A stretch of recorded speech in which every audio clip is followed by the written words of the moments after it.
Anas MB. Ina godewa Allah mahalicina da ubangijina, wanda ya bani rai da lafiya cikin jituwa da farin ciki. Yayi min ni'ima har cikin zuciya na shiga ruhi, na tsira daga duhu na samu walwala da wayewa. Ni Anas MB.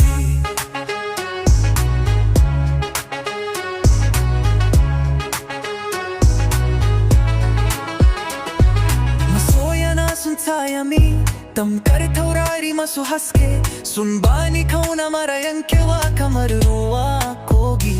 Suna min addu'a da fatan alheri kullum, godiya gare ku, ku ne ginshiki na farin ciki na. Ni Anas MB.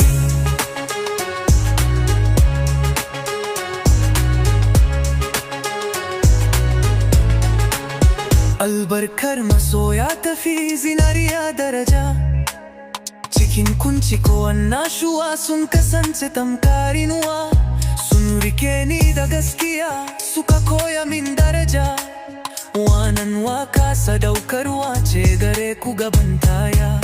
Ni Anas MB.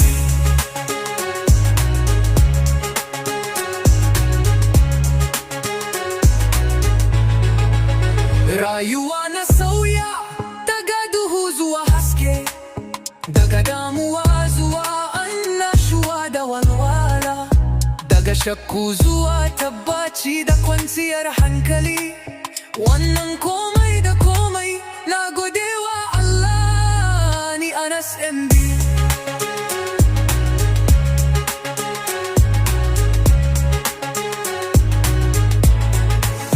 Zan yi waka in zuba albishir cikin kalmomi masu sa nutsuwa, in fara taron dukan masoya da muryar zuciyata. Kumore da baituka kamar furen da ke bushewa da iska.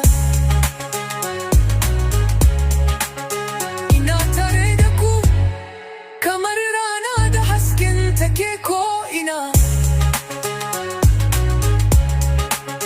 Ni Anas MB.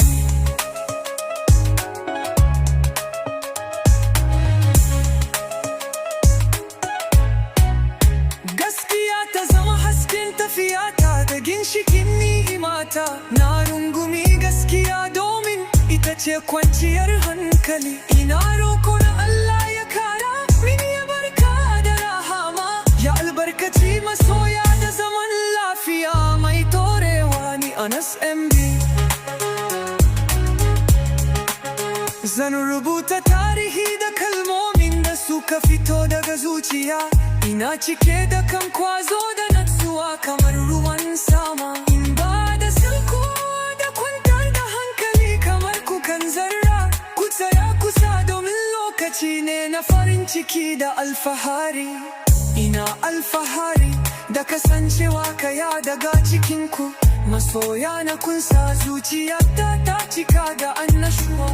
Kun zama hanyar da nake bin kai ga nasara. Wannan waka ita ce godiya da albishir da ku masoyana.